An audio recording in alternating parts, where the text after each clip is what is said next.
right, welcome back to the podcast. As you may have seen, if you've seen our short video and our Instagram post that we put out, we are no longer Kacha Outdoors. We have changed our name. We're going to talk about why we did that today. So welcome to the first episode of the Grizzly Brothers podcast. So we're excited about this. Big changes this year. We want to drop a lot of announcements in this podcast, and stick around to the end because we're going to drop a teaser video only on the podcast for right now. So you will be, if you watch till the end, you'll be the first to see it. If you're listening, if you're listening on Apple, Spotify, shoot over to YouTube and you can watch till the end. We'll add it only on the YouTube version of the podcast episode. The teaser video is of the subscriber bear hunt for 2024. And you guys are going to want to see that. It's going to be an awesome film. And it was an awesome hunt. It was so fun. And the results were amazing. And we're doing it again this year. So where do we start? Let's start with our name change, why we did it. So, well, I've been approached a bunch of times in public by people. Some of you may have approached me. Thanks for doing that. That's always fun and cool. We get to chat it up a little bit. Clayton as well, John, other people that have been on the channel have been approached, and no one that sees us says, "Hey, Kacha Outdoors." They say, "Hey, you have a YouTube, right?" And then they're like, Kacia, or the best one, Kaka Outdoors. Kaka. Yeah. No one knew how to say it or what it was. It was an Italian word, and we're a bunch of Americans, so we have Italian heritage. I'm saying as far as most of our subscribership followers. The motivation for Kacha Outdoors is Kacha means the hunt in Italian. Ben and I are both of Italian heritage. That was the motivating factor for Kacha, but we get it. It was a hard name to pronounce. Yeah, most people it wasn't very easy to remember either, because if you don't recognize a word readily and it's not easy to remember and easy to say, it's going to be hard for you to what was the name? That something with a C or whatever. So we're just kind of shifting gears. We wanted it to be an easy name for everyone. And the Grizzly Brothers is cool because, not only are Clayton and I, we're like brothers. We've been doing this together a long time. Really good friends, and we're brothers in the faith. We're both Christians, and we grew up going to church together. But also, the grizzly part of it, it's really neat because California used to have a grizzly bear. Mm-hmm. And some people may not know that, but that's the bear that's on our flag. The California flag is the California grizzly bear. I think the last one was killed in 1904, 1910, something like that. So. Actually, I just saw it in a museum. I should have taken some footage of it. The actual bear, the very last one. Well, that we know of, right? Really? But yeah, it has a name and everything. It's in a museum in San Francisco. How did it die? A hunter? It was they had it in captivity. Oh, okay. So, but yeah, it's pretty awesome. They were a little bit of a smaller grizzly bear, definitely bigger than a black bear. Mm-hmm. But, so now that the California grizzly bear is gone, someone has to be the apex predator in this state, right? So that has fallen on the shoulders of the hunting community. Yeah. And not that we weren't always, obviously, hence the extinction of that bear, but but it was just kind of it ended in captivity, not at the hands of a hunter. Sure. So. Yeah. So it was kind of a nod or paying homage to the state bear that, relinquished his territory for us. We're both born and raised California dudes. Yep. So that's why we chose Grizzly Brothers. Now, what drove us to change the name? This is where we get into some fun stuff. We had a conversation. Well, let me backtrack. We've been asked so many times for our bear hunt specifically, what call do you use to call bears in? I think bear calling in terms of how to hunt is a unique, kind of untapped method. We don't hear of a lot of people that do it, right? It's not like elk. Everybody calls for elk. And it's a known... Even some animals that, like deer, for example. There's a huge portion of deer hunters that call. We never have called for deer because it's not the style of hunting we do. And we also don't hunt in the rut. We don't have seasons in the rut over here. So, for the most part anyway. But, a lot of people call for deer, but a lot of people don't. But it's not like that with bear. Mm. Nobody calls for bear. Nobody does. So we've been asked over and over and over, what call do you guys use? What call do you guys use? And we've used a lot to answer that question. That's the short answer. We've used a lot of different calls. Nothing is exactly fit what we want in terms of a call. We found some that have been effective. Obviously, we've used them. I mean, we've used elk calls to call. That's true. To call bear in with. So we decided we want to build our own call because we're referring people to other calls that we're not 100% happy with. Let's build our own call that we hands-on from beginning to end. It has the tone we want. It's exactly what we're looking for. And we have done that. Yeah. Super excited about it. That's the big announcement for 2025. I think you guys are going to absolutely love this. I think this is the potential for this call just by itself and what it kind of exemplifies and what it stands for. The call itself is going to be an incredible call. It looks awesome. It's the perfect It's got pitch. a totally unique look. Yeah, it's the perfect pitch for what we want for calling these bears in. It'll also, I mean, we've called coyotes and everything with the same call.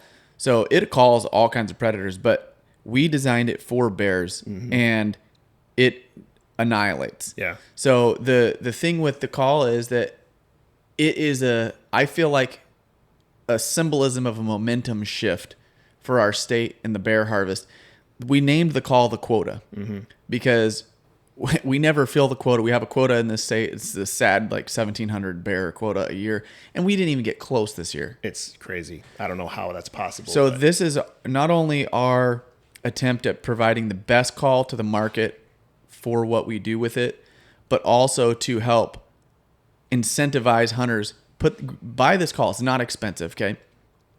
Stick it in your vinyl harness, stick it in your pocket, keep it with you when you're deer hunting, because a lot of times you'll see bears when you're deer hunting. We have so many bears in the state. And this is a great opportunity. Everyone that's deer hunting needs to have a bear tag in their pocket and have this call in their pocket. And then if you see a bear, you hit this call. I mean, they will come to you. We've done it dozens and dozens of times. They come almost every single time.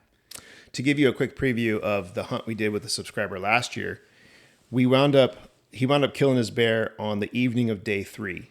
So in 3 days of hunting, and not all of it was exclusively bear hunting. We did some deer hunting mixed in with that. So in less than 3 days of hunting, we called in 10 bears. I lost count. It was somewhere around 10 bears. Yeah, it was between 8 and 10. A crazy amount. And it works. It's super effective. We'll post more videos down the road once the call is released, like training videos, essentially, how we use a call in the field. We're super excited. So we are launching a bear call. We have worked with an engineer. We've built the thing and designed the thing from the ground up, the reeds, everything about it, the tone. It's awesome. It's an awesome call. And we are working with a partner on this project, somebody you all will know and recognize, and we will announce who that is in 2 weeks. So we're meeting up with them in 2 weeks. We're going to be dropping some content, some collaborative content. But this unnamed entity, we got on the phone. We had a conference call, and they were like, "Guys, you've got to change your name." And so for the first time, we kind of got this outside perspective, outside of our little California bubble, and that's what was our motivating factor for getting this name changed. So if you don't like it, blame him. Yeah, exactly. Yeah, so we're super excited. You're going to see some videos and content dropping about this collaboration here in about 2 weeks, 2.5 weeks. So that's our first big announcement, and that kind of leads into this year's bear hunt contest. We're going to do it again, and it's getting a big upgrade, super big upgrade. We don't even know how big the upgrade is going to be yet. It's still unfolding. Yeah. We are working with. Let's just give it some legs here. Okay. So we're gonna drop the video of last year's hunt, and we're gonna launch our bear call and launch our bear hunting contest all at the same time. We're stoked about it. We're not exactly sure. It depends on a few logistical items. Somewhere in the spring, we're not sure exactly the date yet. So you'll be able to buy your bear call. It's the same process as last time. So every dollar you spend is a point, an entry into the contest. Not a point. We should do double entries for the bear call monies. That's not a bad idea. Because honestly, dude, this bear call is borderline altruistic. Because I mean, we need more hunters to kill bears in this state. We do desperately. I mean, call us bear hunting advocates or whatever, but we need people to kill bears. We need some balance. For our deer herd. Yeah. It's crazy. So, I mean, I don't know, incentivize that as much as we can. But either way, go ahead. Sorry, bear call. Merch, anything you buy. We're totally redesigning all of our merch. Of course, we've got the new name, so new logos, fun new designs. We're going to have some podcast episodes with some explaining some of the merch offerings we have. There's stories behind it. A lot more offerings than we had last year. We are working with a professional archery shop, a pro archery shop.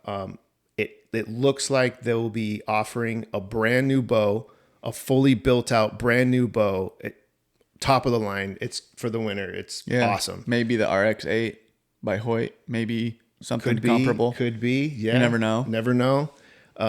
So that's unfolding. We're working with Tricer. It looks like we're going to have a Tricer podcast, a Tricer tripod. Whoever wins the thing is going to be a happy dude. Thousands of dollars in actual prizes. Plus you get to do the hunt. And if it's anything like last year, it was an absolute blast. We're super excited about all this stuff unfolding. And you can see with this whole backdrop we've got a new podcast set up now.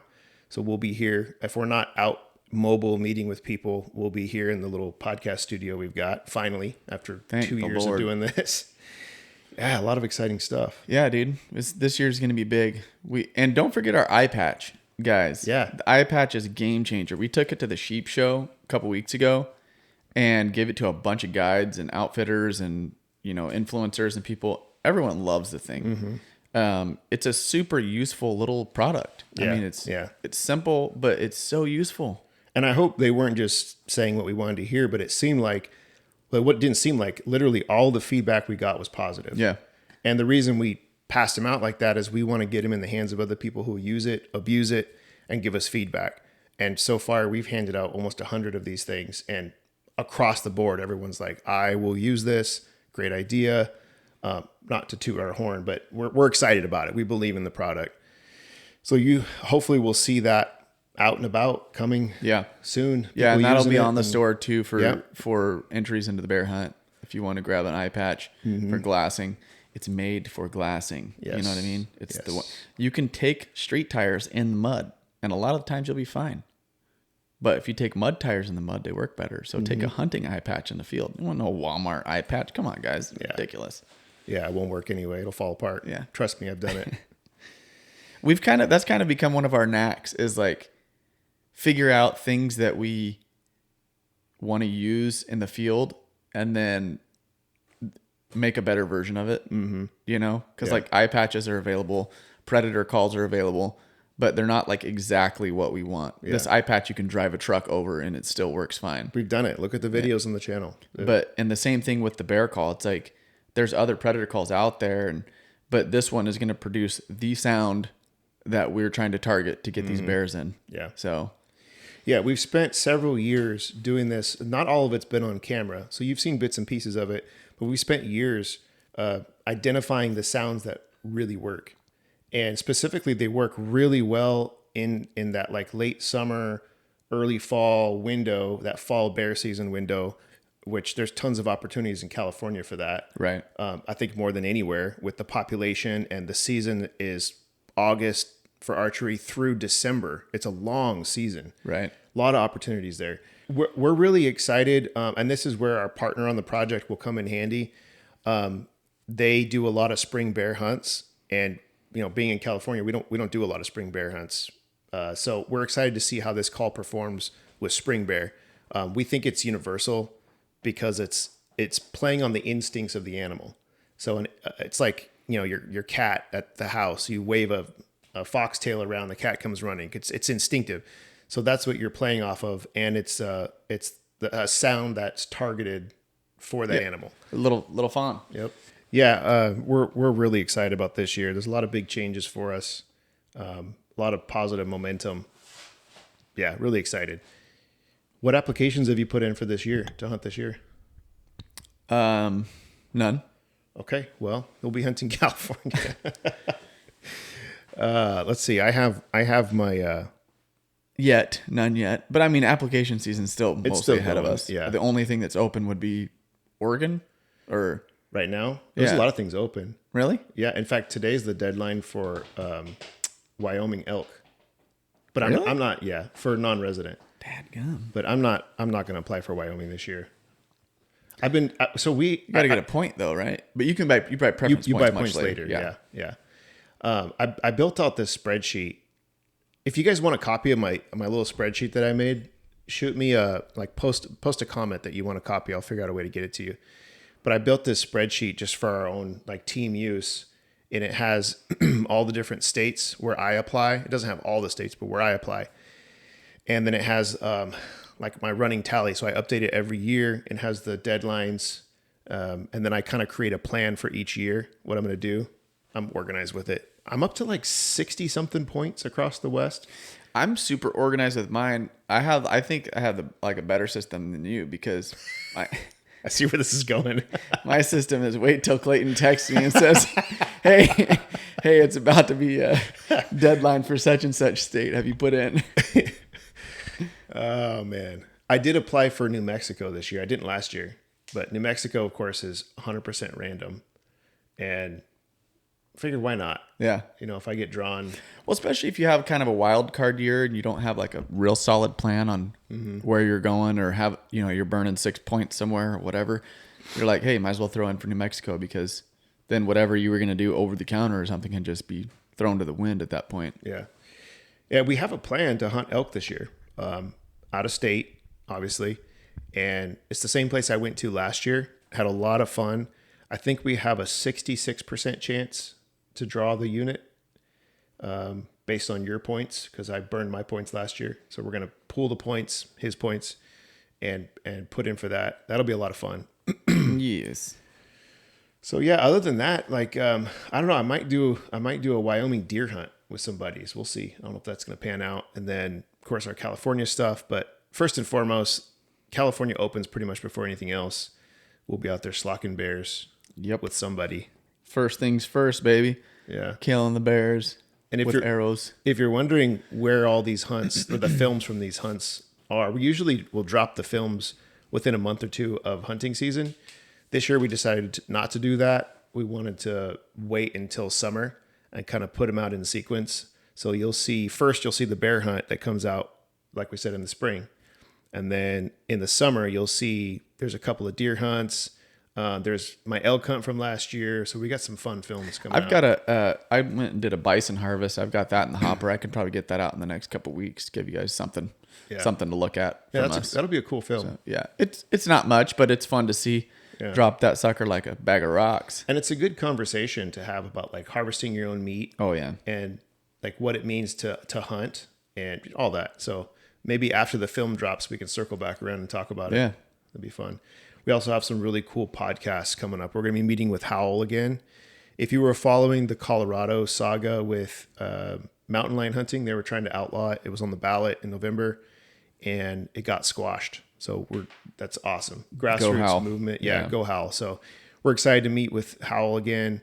We're going to be pulling in at least one, probably more folks that are new to hunting that have reached out, asked us questions, and we asked them, hey, do you want to be on the podcast? Let's ask these questions for everybody to hear. Yeah, I mean, if you're subscribed, first off, if you're not subscribed, there's something wrong with your brain. If you are subscribed and you have questions and stuff, hit us up because you may end up on the podcast if you have good questions. Yeah. That's how one of these guys is going to end up here. Mm-hmm. He was curious about a few things and they were good questions. We're like, hey, come on the podcast and ask. Somebody did reach out and ask, hey, I need to know the statistics for drawing C-zone. Like, we're not going to answer that question. That's, there's documentation out there where you can do your homework. It. Yeah. Like if you don't want to pay the whatever it is, the insider membership fee for Go Hunt. Go Hunt has all that stuff. Free plug for Go Hunt. But you can go to the California Fish and Wildlife website and kind of break down the stats on your own and figure out what your draw odds are. Yeah, by Go Hunt. It's easier just to do Go Hunt. They do all the work for you. Yeah, big changes this year. Big exciting things happening. And you'll see some really cool content coming out here in a couple of weeks with our super secret partner on this whole project. And really, we have to say a huge thank you too, because they've been super helpful. Obviously we don't, other than our eye patch, we don't have a lot of products. We're not a big retail vendor or anything. And so a lot of these processes are new to us. and like how to get things to market and the testing process and all that. And it's part of our mission, though. It's part of our ethos, I think, is to, provide our viewership and hunters, people like us, with products that work to help you do what we like to do. Like it's simple. We're not trying. Yeah, we're not trying to make Starlink website stuff to help you find more deer for thermal. All we're doing is providing simple products that make it easier and more enjoyable to do what we do. And the call is gonna. I mean, if you want to shoot a bear, you can get one of these stinking calls and just go out. And if you go out to 2 or 3 different spots that are known to have, you can Google where the highest bear densities are in California. Go to 2 or 3 spots that, are in that region. You're going to call a bear in. Like if you're anywhere reasonable, you're going to call a bear in. So if you want to shoot a bear, guys, I'm not kidding. Do it. Get the call and go try it. And then the eye patch, it's like very simple, easy product. It's going to make you a more effective at glassing. Everything we will ever put out for sale is either going to make you more comfortable, increase your odds. It's going to make you better as a hunter. Right. No superfluous garbage. No fluff stuff. Yeah. Even stuff like we talked about. In fact, we've been working on a coffee collaboration. We have a buddy who owns a local coffee shop, does his own beans and all that stuff. He put together our own proprietary blend, the Browtine blend. Really good coffee. It doesn't have Browtines ground up in it, okay? That's illegal. All right, so to put a wrap on all this stuff, this whole conversation, we will be launching all these initiatives, the contest, dropping the video, launching the bear call, all at the same time. We're shooting for April, May-ish, depending on if things work out. That's our goal. We're shooting for the springtime. Yeah. No exact date yet, but it's all going to launch at the same time. You're going to see a lot more content about it. And tune in here in the next 2 weeks or so. You're going to see our collaboration come to light. We're stoked about it. Grizzly Brothers. Yeah. YouTube / whatever it is. So yeah, we'll break it down. Our website URL is grizzlybrothers.net, not .com, grizzlybrothers.net. And our YouTube channel is grizzly.brothers. Instagram is grizzly.brothers. So that's it. Easy money, guys. Yeah. If you can't remember Grizzly Brothers, fix your rememberer. Yeah, cool. Well, thanks for tuning in to the first Grizzly Brothers podcast. It's the same crew, but different name. We're excited about it. Good things to come. You'll hear a lot more from us. See you on the next one.